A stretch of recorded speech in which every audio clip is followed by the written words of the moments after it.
할렐루야! 오늘 전도서 2장 말씀을 중심으로 행복에 대한 연구 발표라는 제목으로 함께 말씀을 묵상해 보겠습니다. 여러분, 솔로몬이 어린 시절에 과연 행복했을까요?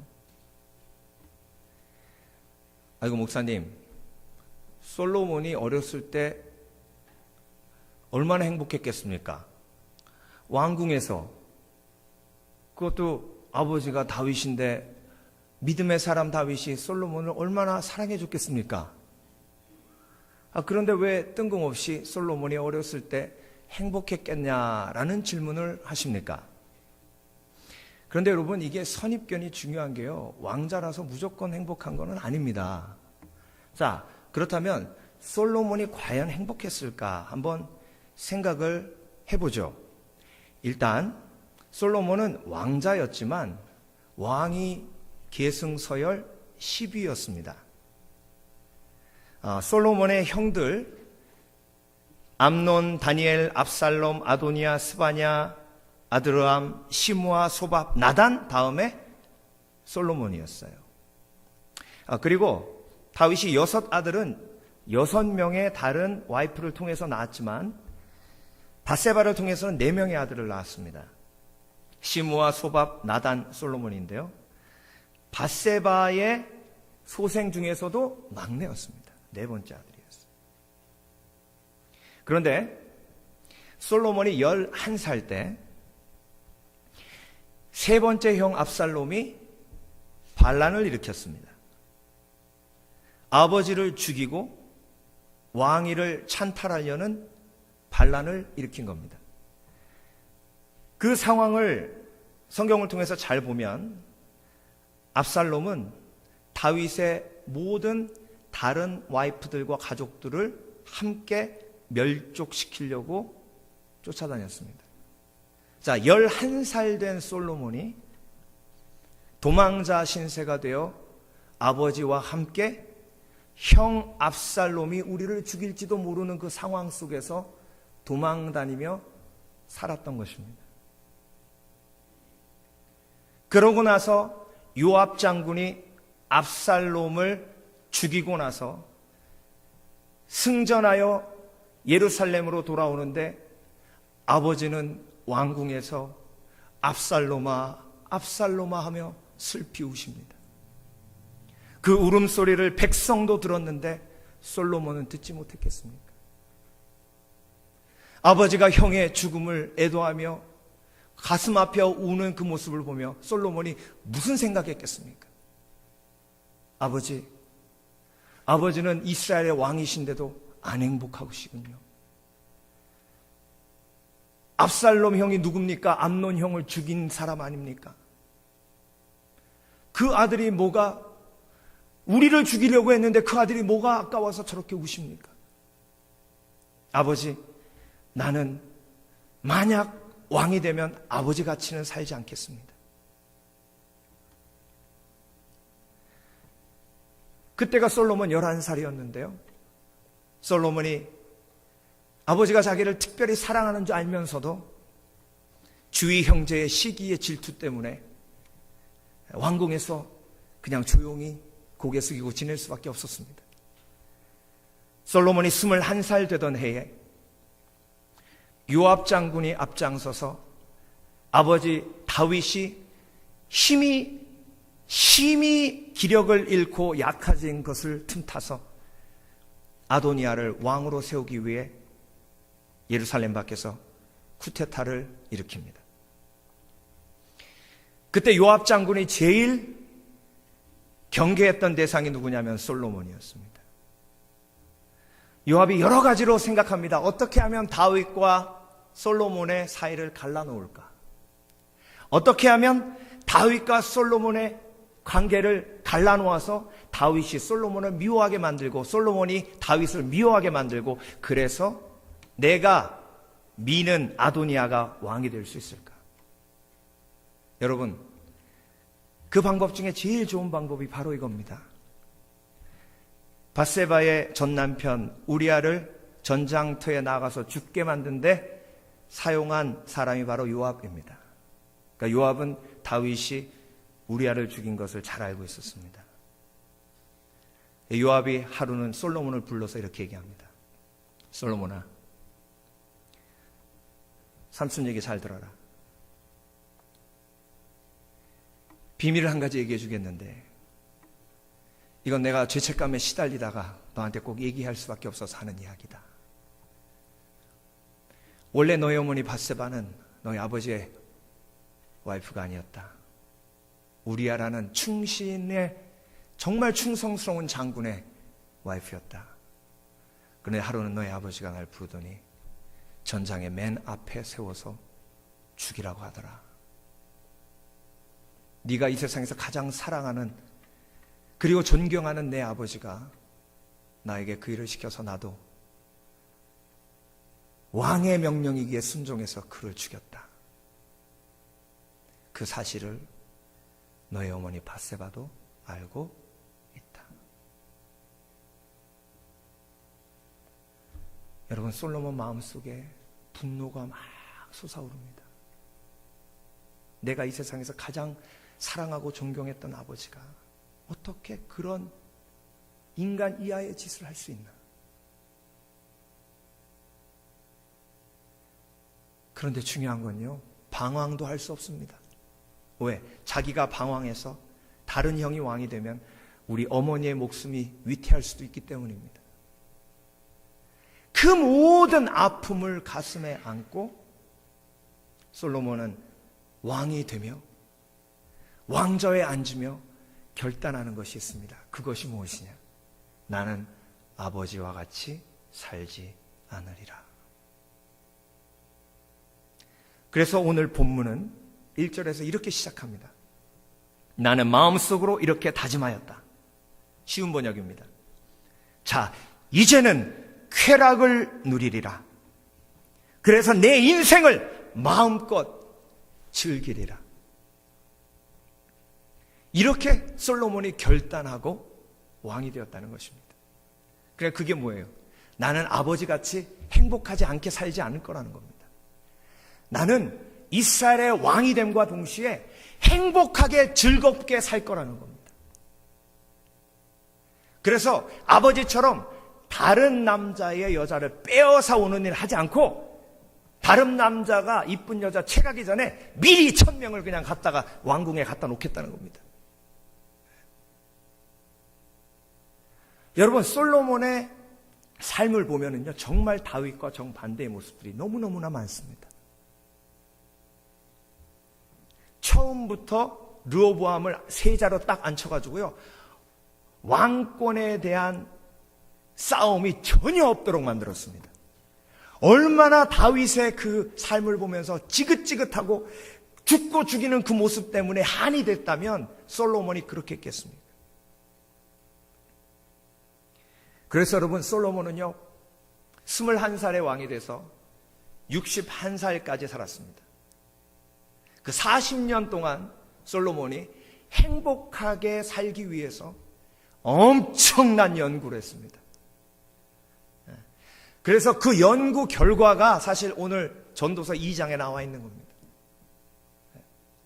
저와 여러분, 연구 결과가 나오면요, 그 연구 결과를 믿으면 그 연구 결과 전에 있었던 모든 아픔과 질병을 내가 이길 수 있는 겁니다. 페니실린이 발명됐을 때 페니실린 때문에 없어서 죽게 되던 폐병이 이제 치유할 수 있는 병이 된 것처럼 연구 결과가 발표되면 그 연구 결과를 귀담아 들을 필요가 있습니다. 그런데 이 연구 결과는 누구의 연구 결과입니까? 솔로몬의 연구 결과이기도 하지만 하나님의 연구 결과이기도 합니다. 자, 그러면 솔로몬이 깨닫게 된 연구 결과를 3가지로 함께 요약해서 나누겠습니다. 첫 번째, 솔로몬이 깨달은 것. 놀아도 안 행복하더라. 그러니까 노는 것과 행복과는 별개라는 거예요. 제가 쉬운 번역을 가지고 여러분들께 읽어드리겠습니다. 나는 마음속으로 이렇게 다짐하였다. 전도서 2장 1절입니다. 자, 이제는 쾌락을 누리리라. 그래서 내 인생을 마음껏 즐기리라. 그러나 이것도 헛되다는 것을 깨달았다. 웃으며 희낙낙한들, 그것이 도대체 다 무엇이란 말인가? 나는 이 세상에서 짧은 인생을 사는 동안 인간이 할 수 있는 의미 있는 일이 무엇인가를 깨달으려 어리석음을 피하고 내 마음을 지혜로 다스려 나갔다.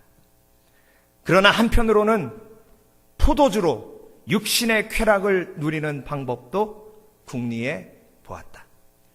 나는 인생의 만족을 얻고자 사업도 크게 벌려보았다. 여러 채의 집을 짓고 수많은 포도원을 가꾸었으며 아름다운 정원과 동산을 꾸며 갖가지 과일나무를 심고 곳곳에 저수지를 파서 농장에 물이 마르지 않도록 하였다. 또 나는 노예들도 사들여 보았다. 이 남녀노예들은 내 집안에서 더 많은 노예들을 낳아주었다. 또 소떼와 양떼도 길러내어 나보다 먼저 예루살렘에서 다스린 어떤 왕보다도 더 많은 가축을 키웠다. 수많은 점령지역의 왕들에게서 조공으로 거두어들인 금과 은도 날로 불어나갔다. 노래로 흥을 돋우어줄 남녀 가수들과 악대들도 조직하였다. 거기다가 나는 아름다운 처첩들도 많이 거느리고 있었다. 이렇게 하여 나는 예루살렘에서 나보다 먼저 다스린 어떤 왕보다도 더 위대하게 되었다. 그뿐 아니라 언제나 맑은 정신을 간직하고 있어서 모든 일을 내 스스로 평가할 수 있었다. 내가 원하는 것이면 무엇이든 소유하였고 내 마음이 즐거워하는 것은 그 무엇 하나 막지 않았다. 나는 심지어 어려운 일에서도 큰 즐거움을 느꼈다. 이 즐거움이야말로 진실로 내 모든 수고에 대한 유일한 보상이었다. 그러나 뒤돌아보니 내가 애써 구하였던 그 모든 것은 바람을 잡는 것처럼 헛된 일이었다. 이 세상에서 귀중한 것은 하나도 없었다. 놀 만큼 놀았는데 가질 만큼 가졌는데 안 행복하다라는 거죠.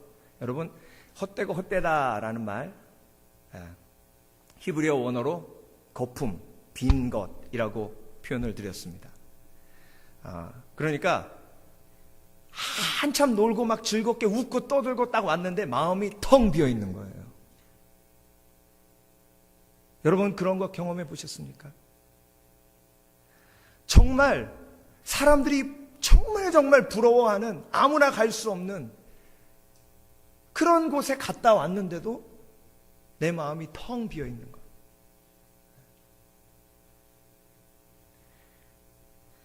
그런데요, 박진영이라는 요즘 제일 잘 나가는 작곡가며 가수, 제작자, 그 박진영 씨가 요즘 쓴 곡이요, 놀 만큼 놀아봤어입니다. 근데요, 제가 그 뮤직비디오를 보고 완전 솔로몬의 전도서다. 한번 보세요. 조금 야한 장면이 나와서 제가 여기서 못 틀어드리겠는데, 근데 가사를 한번 읽어드릴게요. 완전 솔로몬의 전도서입니다. 이 박진영 아버지 어머님이 장로님이고 권사님이에요. 근데 장로님하고 권사님, 제가 자세히 연구는 안 해봤지만, 리서치는 안 해봤지만, 박진영은 틀림없이 그분들 보면서 난 저렇게 안 산다. 뭐하러 저렇게 매일 성경책 들고 주일날 교회 가고, 누가 뭐라 그러면 한마디 대꾸도 못하고 알겠습니다 그러고, 나는 저렇게 안 산다.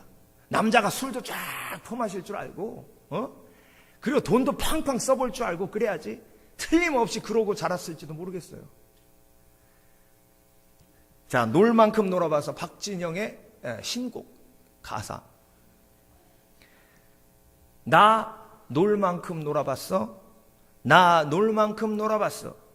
왠지 몰랐어. 뭐 때문에 열심히 살지? 돈을 벌어서 어떻게 써야 하는 건지? 둘러보았어. 무엇으로 나를 채울지? 먹고 먹어도 왜 계속 배가 고프지? 난 놀 만큼 놀아봤어.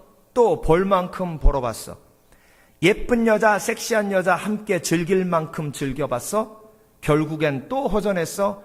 언제나 그때뿐이었어. 아침에 술 깨 겨우 일어날 때 그 기분이 싫어졌어? 이젠 사랑을 하고 싶어?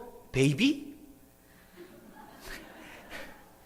혼자 집에 오는 길이 싫어? Lately? 이런 날 어서 구원해줘? 베이비? 제발 꺼지지 않을 음식으로 나를 배불려줘. 안정이 되면 다시 불안해지고 싶고, 불안해지면 다시 안정이 되고 싶어. 이 얘기가 뭐냐면요, 안정이 되고 싶어 결혼해봤더니 자유가 없는 거예요. 그러니까 이혼했잖아요. 그래가지고 불안정해지니까 또 사랑을 하고 싶고 안정하고 싶어진다는 거예요. 이게 이 사람 인생에 담겨져 있는 고백입니다. 생각해봤어? 정말 갖고 싶은 게 뭔지? 근데 가져도 왜 계속 배가 고프지? 눈 감을 때 두렵지 않기를, 눈 감을 때 웃을 수 있기를, 내가 어디로 가는지 알면서 내딛는 힘찬 발걸음으로 살기를, 이젠 사랑을 하고 싶어 베이비? 혼자 집에 모든 오는 길이 싫어 lately? 이런 날 어서 구원해줘 베이비. 제발 꺼지지 않을 음식으로 나를 배불러줘. 이젠 사랑을 하고 싶어 베이비. 제가 바라기는 이 베이비가 예수님이길 바랍니다. 네. 눈 감을 때 두렵지 않기를. 그래서 이 사람이요, 자기 뮤직비디오 속에 자기의 늙은 모습을 자화상으로 그렸습니다. 네. 이게 박진영 자기가 80이 되었을 때의 모습이라고 생각을 하고 그 뮤직비디오 자기를 그린 거예요. 네. 거울을 보면서, 잘 보이세요? 네. 40년 후에 자기 모습을 그려보는 겁니다. 그래서 여러분, 이 기독교 교육이요, 절대 헛된 게 아닙니다. 네. 탕자는요, 틀림없이 아버지 품으로 돌아오게 되어 있습니다. 아니까. 네.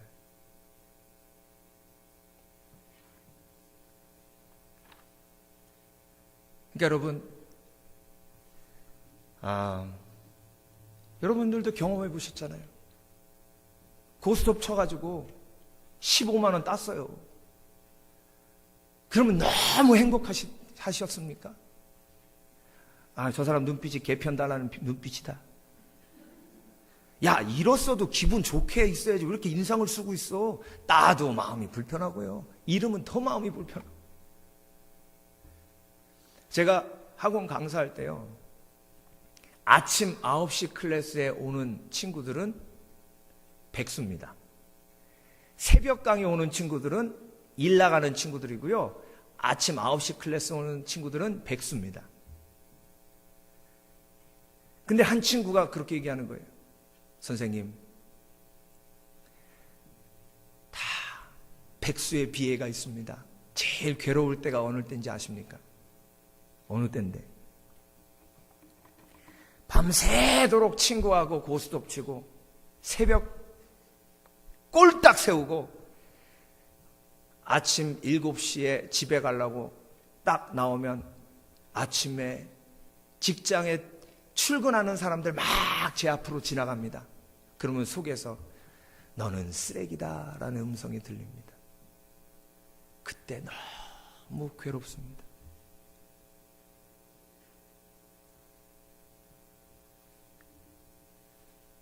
여러분, 솔로몬이 놀 만큼 놀아봤는데 그 쾌락도 잠시더라는 거죠. 저와 여러분들도 수없이 놀아봤지만 그것이 정말 나에게 행복을 가져다 주는 것은 아니었다는 걸 인정하시지 않습니까? 솔로몬이 두 번째 얘기하는 게 뭐냐면요, 공부를 많이 해도 안 행복하더라는 거예요. 자기가 지혜자가 되기 위해서 정말 노력 많이 했거든요. 공부를 많이 하고 노력 많이 했는데 안 행복하더라는 거예요. 11절입니다. 그러나 뒤돌아보니 내가 애써 구하였던 그 모든 것은 바람을 잡는 것처럼 헛된 일이었다. 이 세상에서 귀중한 것은 하나도 없었다.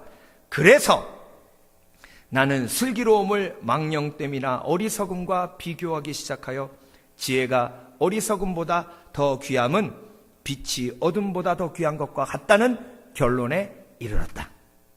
그래서 노는 게 안 행복하니까 이제 공부하는 걸로 행복을 찾자. 그래서 이 세상에 있는 그 어떤 지혜보다 더 많은 지혜를 가지려고 노력했다는 것입니다. 미련한 사람은 소경과 같지만 슬기로운 사람은 밝히 볼 수가 있기 때문이다. 그런데도 지혜로운 사람이나 어리석은 사람이 같은 운명을 맞게 되지 않는가? 어리석은 사람과 마찬가지로 나도 죽을 것이다. 그렇다면 무엇을 위해 지혜로워지려고 애썼단 말인가? 결국 이것도 헛될 뿐이라는 것을 나는 깨달았다. 똑똑해도 죽고 멍청해도 죽더라는 거예요. 책 한 권 읽은 사람도 죽고 책 10,000권 읽은 사람도 죽더라는 거예요. 근데 중요한 건 책을 많이 읽고 공부를 많이 하고 이제 안 놀고 공부하면 행복할 줄 알았는데 그것도 아니더라는 거죠. 그렇죠? 행복의 조건이라는 책을 쓴 조지 벨런트 교수님이 있습니다. 이 교수님이 하버드 대학 교수님인데요. 전 세계에 전무후무한 그런 리서치를 했습니다. 하버드 졸업생 268명을 중심으로 72년간 이들의 삶을 리서치하고 기록하고 조사했습니다. 아이고 목사님, 조지 벨런트 그 교수님이 몇 살이시길래 72년입니까? 조지 벨런트 교수가 그 연구를 받을 때가 30년 동안 연구가 이미 계획되고 진행된 후였습니다. 그러니까 조지 벨런트 교수님이 연구한 건 40년이죠. 40년 동안 268명의 하버드대 졸업생을 인터뷰하고 그리고 그들의 삶을 리서치하고 그리고 40년 후에 이 조지 벨런트 교수가 연구 결과를 발표합니다. 네. 그 연구 결과가 뭐였냐면, 그러니까 우리는요, 이분이 40년 동안 쭉 하고 책 보고 연구하고 인터뷰하고 이걸 그냥 번개불에 콩고 먹도 그냥 내려 먹는 겁니다, 지금. 예? 이 엑기스를요, 그냥 한 귀로 듣고 한 귀로 흘리는 건요, 정말 안타까운 일 중에 안타까운 일입니다. 자, 조지 벨런트 교수의 결론이요, 벨런트의 또 다른 주요 관심사는 인간관계의 힘이었다. 행복하고 건강하게 나이 들어갈지를 결정짓는 것은 지적인 뛰어남이나 계급이 아니라 사회적 인간관계다. 행복의 조건에 따뜻한 인간관계는 필수다. 부모가 아니더라도 형제자매나 친척, 친구, 스승과 그런 관계를 맺을 수 있다. 47세쯤까지 형성된 인간관계는 방어기제를 제외한 어떤 다른 변수들보다 훨씬 더 이후의 인생을 예견하는 데 중요한 지표가 된다. 형제자매 간의 우애가 특히 더 큰 영향력을 끼친다. 65세까지 충만한 삶을 살았던 연구 대상자들 중 93%는 어린 시절 형제자매들과 친밀한 관계였다. 2008년 3월에 한 인터뷰에서 성인 발달 연구 대상자들에게 배운 점이 무엇인가라는 질문에 베일런트 교수는 인생에서 가장 중요한 것은 바로 다른 사람들과의 관계라는 사실이다라고 답했다. 그러니까 여러분, 이게 초점이 다른 거예요.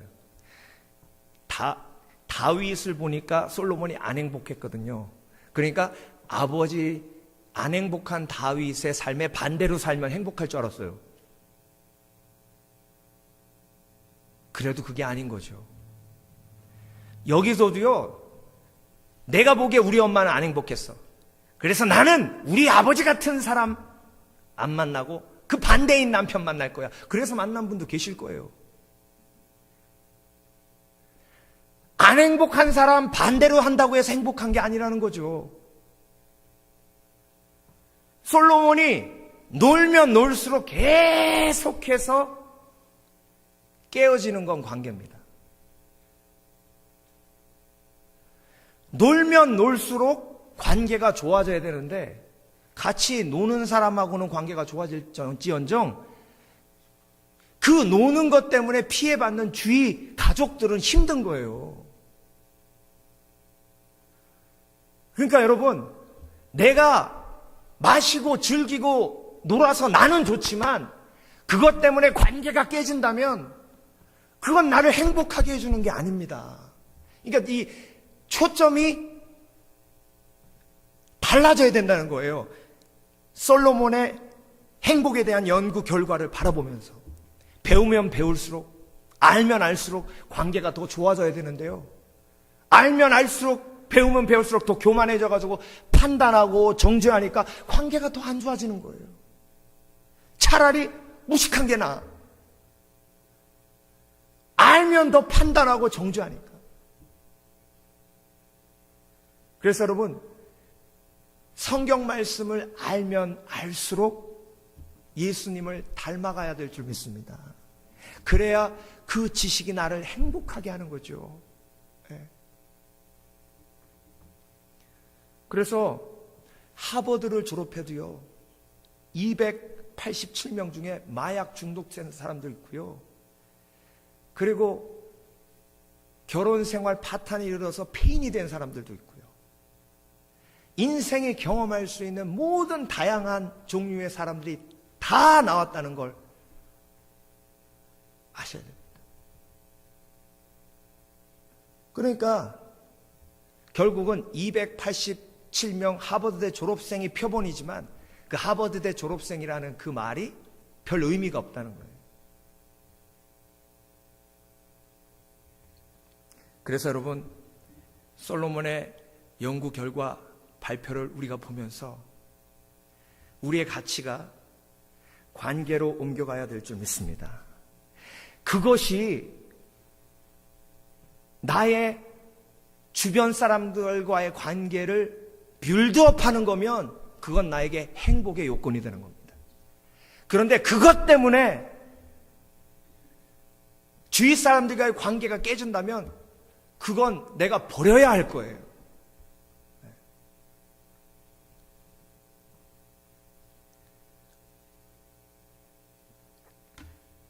요즘 다저스가요, 야구를 잘해가지고 제가 야구를 좋아하는데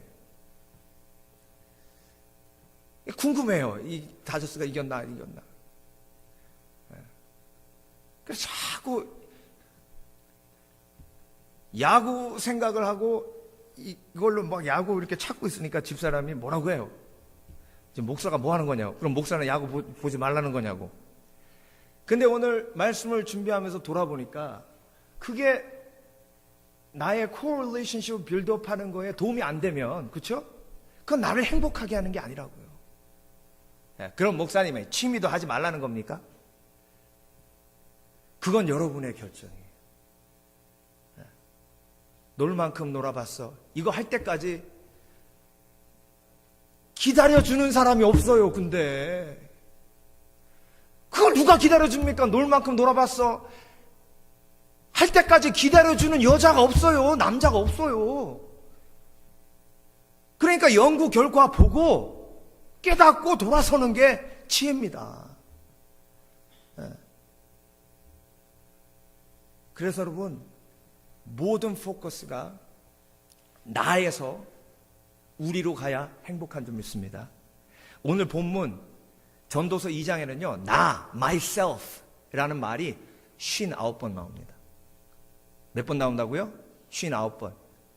총 26절입니다. 그러니까 한 절마다 나, 내꺼 이런 말이, 나를 위해 이런 말이 2번씩 이상 나온다는 거예요.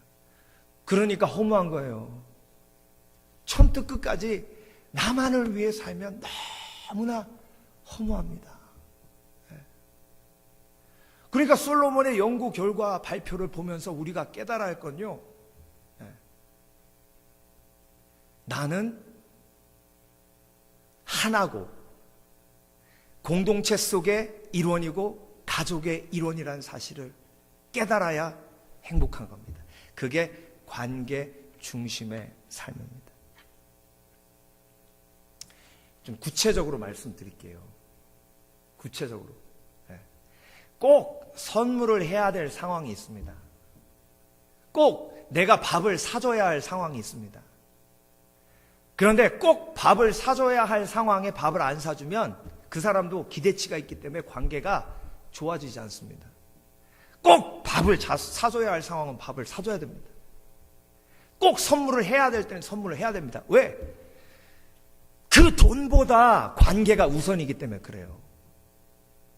근데 여러분, 우리는 얼마나 많은 그 상황 속에서 그냥 무시합니까? 부모님한테 용돈을 드려야 할 상황이 되면 드려야죠. 그래야 관계가 좋아지죠. 유지되죠. 에이, 이번에 어려워. 그러니까 관계가 안 좋아지는 거예요. 뭐가 우선입니까? 네? 근데 부모님이 보시기에는 지가 쓰고 필요한 건 다 사더라 그래. 뭐 어렵긴 어려워. 네? 그러면 아버지가 아유 그러지 마 우리 애잖아. 네? 아이 뭐 당신도 다 알면서 속으로 그렇게 생각하면서 그렇게 얘기하지 마. 착한 척하지 마. 아무리 자식이라도 꼴보기 싫어. 여러분,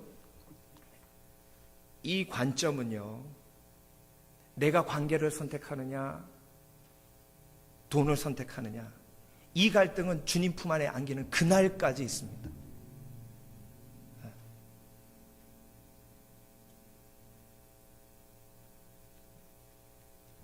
뭐 좀 창피한 얘기지만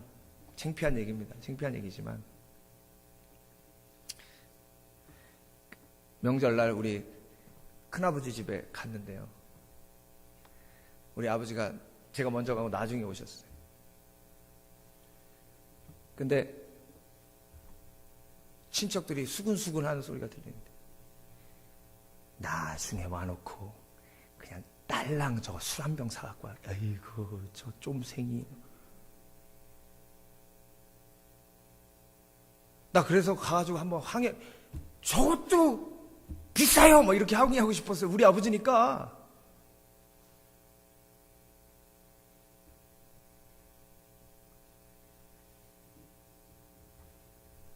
여러분, 이런 상황이 된다는 게요, 나의 뭐 다른 거 다 뒤로 하고 내가 정말로 관계를 소중하게 여기고 있나라는 것을 다시 한번 돌아보게 하는 중요한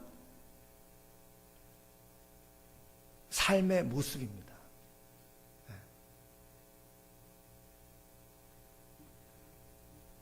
그래서 솔로몬의 고백은 정말로 실제로 자기가 찾고 헤맸던 그 행복을 얻고자 하는 그 열망 속에서 솔로몬의 그 지혜가 얼마나 컸습니까? 그 사람이 경험한 이야기를 우리에게 들려주고 있는 거예요.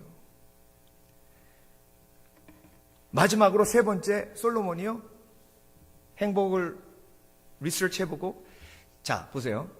놀아도 안 행복하고, 정말 지식을 많이 쌓아도 안 행복하고, 그래서 솔로몬이 한 게 뭐냐면, 자, 내가 무엇인가 그럼 이루어 놓겠다.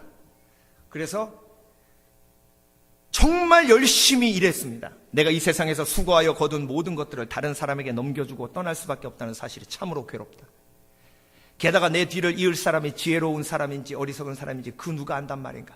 그래서 열심히 일해가지고요, 왕궁도 정말 어마어마하게 지어놓고 전 세계에서 가장 강력한 군대를 세워놓고, 그리고 주위의 열강들과 정략 결혼을 해가지고 정말 이스라엘이 최고 강대한 국가로 만들어 놓고, 그렇게 다 만들어 놨는데 60세가 딱 되니까 이제 정년 퇴임해가지고 그걸 다 누구에게 물려줘야 돼요?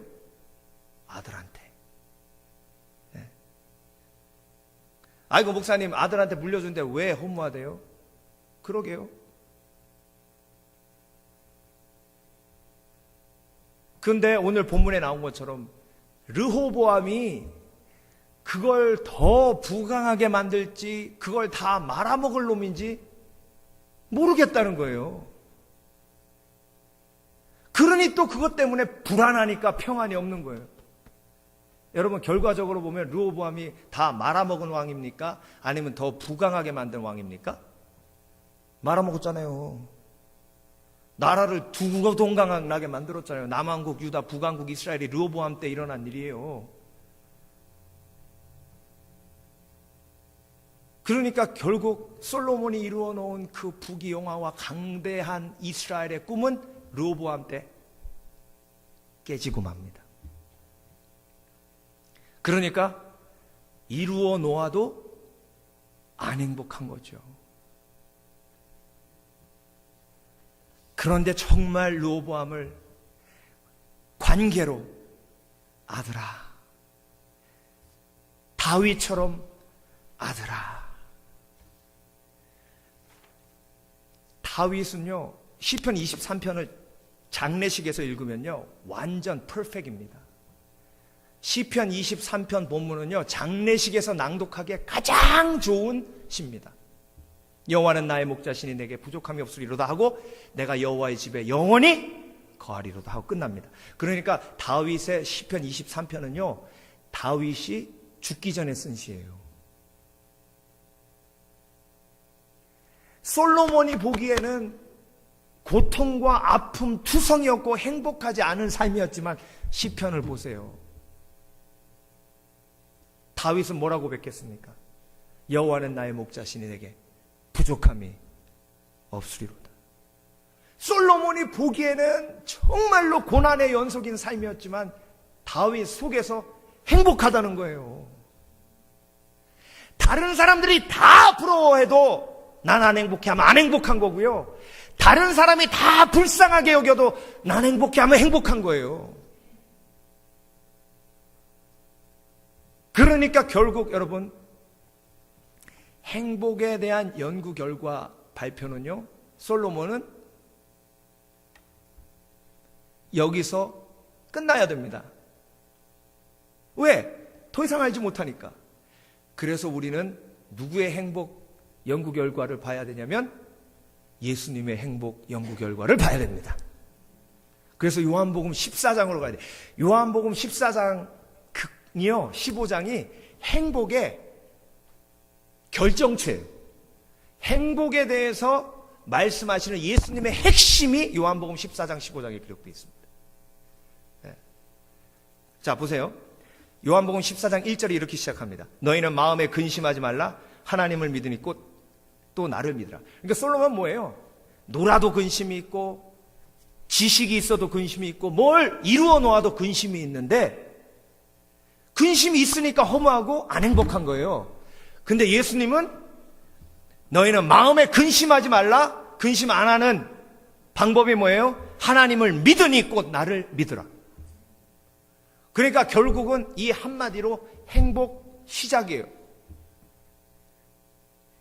예수께서 가라사대 때 6절입니다. 요한복음 14장 6절. 예수께서 가라사대 때 내가 곧 길이요 진리요 생명이니 나로 말미암지 않고는 아버지께로 올 자가 없느니라. 아버지께로 가는 것 자체 행복이거든요. 그게 샬롬이거든요. 그러니까 예수님을 통하지 않으면 행복할 수 없다. 인정하십니까? 네, 여기서 반항하시면요, 그러면 놀 만큼 놀아보세요. 네? 다시 여기서 아멘 하셔야지. 자, 우리가 행복해질 수 있는 길은 오직 예수 그리스도 한 길밖에 없습니다. 네.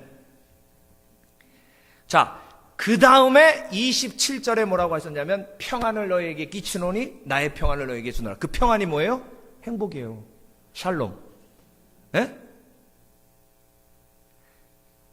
마음도 편하지만요, 내 옆에 있는 사람하고 안 싸워가지고 평안한 거예요. 여기 있는 사람 한 사람하고 싸워보세요. 교회 오기 싫지. 다른 사람하고 다 친한데 한 사람 꼴배기 싫은 사람 있어 보세요. 그게 노 샬롬이거든요. 그러면 안 행복해요. 오기 싫어요. 그렇죠? 예. 네. 그리고 교회 안 오고 집안에 앉아있으면요, 속에서 그럽니다. 너 지금 뭐 하는 거냐, 너? 교회를 20년을 섬겨놓고 그 사람 한 사람 때문에 교회 안 가고 잘하는 짓이다. 네가 크리스찬 맞냐? 그러니까 이 샬롬이 예수님께서 주시는 건데 평안을 너에게 끼치노니 행복을 너에게 끼치노니 행복을 너에게 주노라. 내가 주는 행복은 세상 것과 같지 아니하니 너희는 걱정하지도 말고 뭐하지도 말라 근심하지도 말라. 예. 자, 그래서 10절 14장 10절 나는 아버지 안에 있고 아버지는 내 안에 계신 것을 내가 믿지 아니하느냐. 내가 너에게 이르는 말이 스스로 하는 것이 아니라 아버지께서 내 안에 계셔 그 일을 하시는 것이다. 아버지께서 내 안에 계신다는 건 뭐예요? 성령께서 역사하신다는 걸 의미합니다. 그러니까 성령이 오심으로 내 속에서 역사하심으로 내 행복이 뭐한 거예요? 시작된 거예요. 요걸 경험해 보시려면 정말 미운 사람 있죠? 정말 이렇게 좀 세게 표현할까요? 씹어 먹어도 속이 시원치 않을 사람이 있으면 그 사람을 가지고 성령님과 대화를 해보세요. 하나님, 그 인간이 내 돈을 떼먹었는데요. 진짜 사기도 그런 사기가 없습니다. 하나님께서 벼락을 치시든지 교통사고가 나서 차가 뒤집히게 하시든지 하나님께서 심판해 주셔가지고 이 나의 분노를 잠재워 주시옵소서. 그러니까 그 분노가 있으면 절대 안 행복하거든요. 그런 생각하고 있는데 옆에서 아빠 그러면 야! 가! 이렇게 돼요. 동의하시죠? 그러니까 그 분노가 그 사람에게만 가는 게 아니라 내 주위에 있는 모든 사람에게 다 가는 겁니다. 그러니까 그 사람의 관계 때문에 다른 사람과의 관계가 다 깨지는 거예요. 그러니까 그 관계 속에서 평화를 회복해야 다른 사람과의 관계가 깨지지 않는 거죠. 그렇죠? 네. 그러니까 하나님 앞에 나아가서 성령과 대화하면 성령님이 틀림없이 그럴 겁니다. 그 돈 내가 꽂으라 그랬냐? 네가 그냥 꽂았냐? 내가 꽂았죠. 그러면 누구 잘못이냐? 그래도 그거 떼어먹을 수 있어요. 내가 사람 믿지 말라고 하지 않았느냐? 그러니까 결국은 그 문제의 주도권이 나에게로 넘어오는 거죠. 그러니까 내가 회개하면 해결되는 거죠. 이게 성령의 역사예요. 제가 금요일 날에도 설교했지만 성령의 역사는요, 내가 피해자인 줄 알았다가 가해자란 걸 깨닫고 가해자의 모습으로 십자가 앞에 나아갔을 때에 십자가의 은혜로 용서함 받고 내가 더 이상 가해자가 되지 아니하고 평화의 도구가 되는 게 성령의 역사입니다. 그러니까 이거보다 더 명확한 행복 방정식이 어디 있습니까? 그래서 요한복음 14장에 이렇게 말씀하신 다음에 15장에 나는 포도나무요 내 아버지는 그 농부라 내 안에 거하라 나도 너희 안에 거하리라. 가지가 포도나무에 붙어있지 아니하면 절로 과실을 맺을 수 없음같이 너희도 내 안에 있지 아니하면 그리하리라. 나는 포도나무요 너희는 가지니 저가 내 안에 내가 저 안에 있으면 이 사람은 과실을 많이 맺나니 나를 떠나서는 너희가 아무것도 할 수 없습니다. 그러니까 나를 떠나서는 너희가 아무것도 할 수 없느니라 했는데 솔로몬은 하나님을 떠나서 행복해지겠다고 바둥바둥 쌩 난리 굿을 피우다가 결국 놀 만큼 놀아보고 깨달은 게 뭐예요? 나는 행복하게 할 수 없다 나를.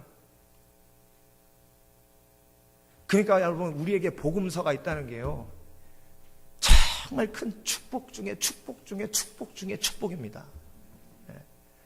그러니까 여러분 여러분이 가지고 있는 버릇이나 취미나 여러분의 즐거운 어떤 놀이기구나 이게 관계를 빌드업하지 않으면 그건 다시 재고되어야 될 상황입니다. 마지막으로 한 자매 얘기하고 마칠게요. 우리 집사님 친구인데 저하고 처음 만났을 때 제가 관계도를 그렸어요. 나 그리고 남편 그렸더니 왼수래요. 남편이 어제도 술 먹고 자빠져가지고 LA에서 쉬러 왔대요. 그래서 자기가 운전하면서 내가 이런 인간하고 살아야 되나 싶었다는 거예요. 그래서 그러면 부모님하고 같이 삽니까? 어머니하고 같이 사는데 잔소리 장난이 아니라 도망가고 싶어. 애들은요 리를 몬스터라는 거예요. 잘 때만 이쁘대.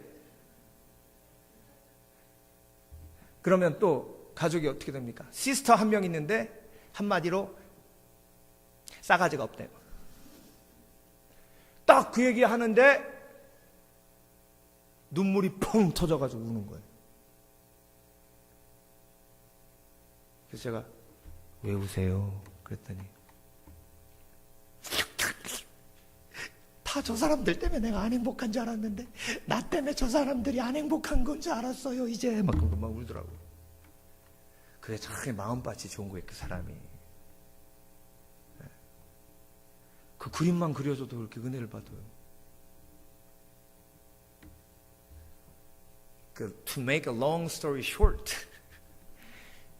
얼마 전에 제가 소식을 들었는데 지금은 옛날에 깨졌던 관계가 예수님 때문에 다 회복돼가지고 너무 행복하대. 너무 행복하대.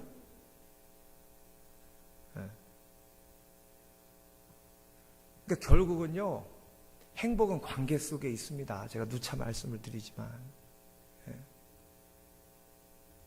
대통령이라는 직위가 내 주위의 가족들과의 관계를 빌드업하지 않으면 그건 축복이 아니라 저주입니다.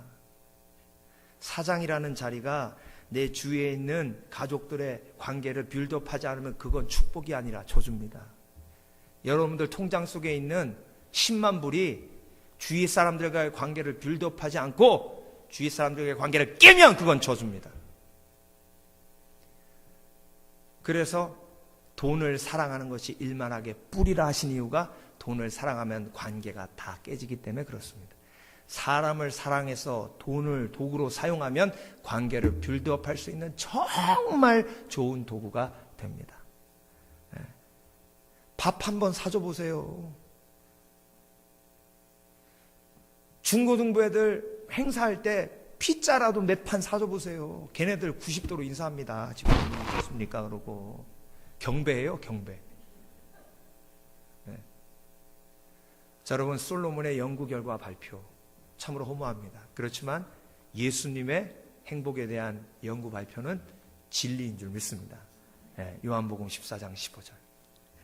평안을 너에게 끼치노니 평안을 너에게 주노라. 내가 주는 평안은 세상 것과 같지 아니하니 너희는 걱정하지도 말고 근심하지도 말라. 기도하겠습니다.